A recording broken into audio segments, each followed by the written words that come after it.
and welcome to my pod. Today I'm going to talk about something that many of you foreigners have experienced firsthand.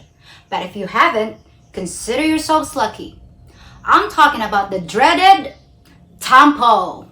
Most of you already know what it is, but for those of you that don't, Tampo occurs when your partner suddenly stops talking to you and gives you the silent treatment because of something you said or did.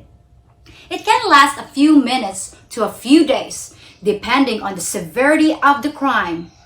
Now, there have already been a lot of videos about Tampo, but I'm going to dive deeper and discuss not only why Filipinas act this way and what she expects you to do to fix it, but also how foreigners react to Tampo and how confusing it can be.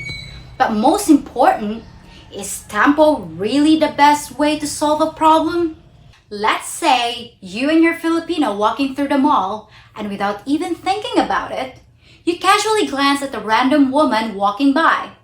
You weren't drooling over her or following her with your eyes. She wasn't even hot.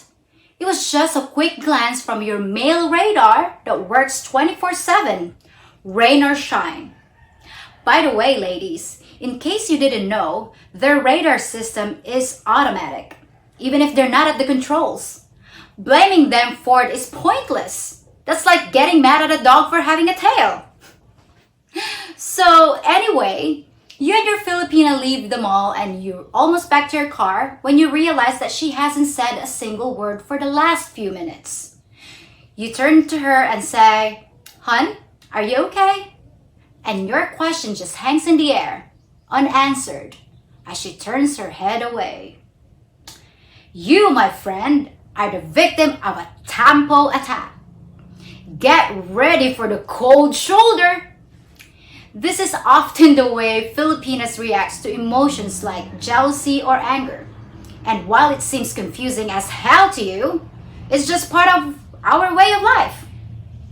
Many Asian cultures, ours included, avoid conflict at all costs, unless we're bombing Pearl Harbor. So instead of getting into an angry, heated confrontation, we just go silent. When we do this, we're trying to show you that we're hurt, and we want you to console us with hugs, kisses, and attention. Once we think you've repented long enough, we'll reopen communication channel with you and go on about our business like nothing ever happened. You may never even know what you did to provoke the episode, but if you give us enough space and enough time, the Tampo will eventually fade.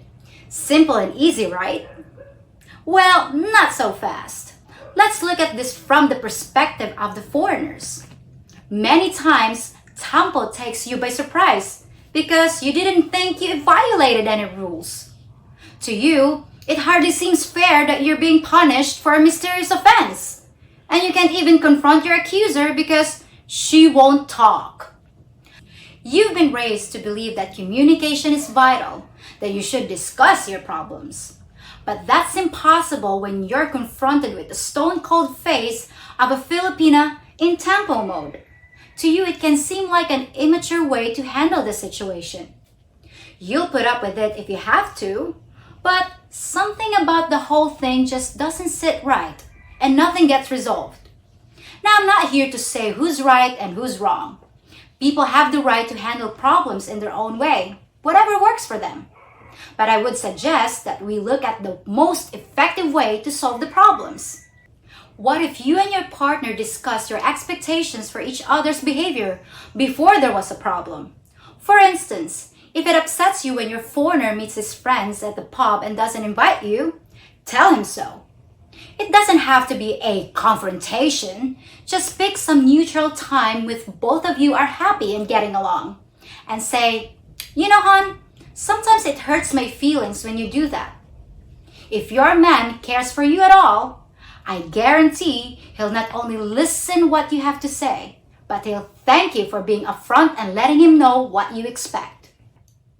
Punishing him silently for something he doesn't fully understand isn't going to change his behavior. And isn't that what you want? For him not to do the things that upset you? Even if he knows or has a good idea of what he did to make you mad, it's always better in my opinion, to sit down and talk it out. Instead of waiting for him to mess up and then hitting him with a Tampo, have a real and honest discussion with him and share your feelings about the things that make you jealous or upset. It will give him a guidebook to a Filipina that is you. Trust me, there's no better feeling than knowing your partner inside and out and letting him know the real you. Thanks again for watching this video, and it'll be highly appreciated if you subscribe my channel, like this video, leave a comment, and hit that notification bell. Because if you don't, you know what would happen? Tampo!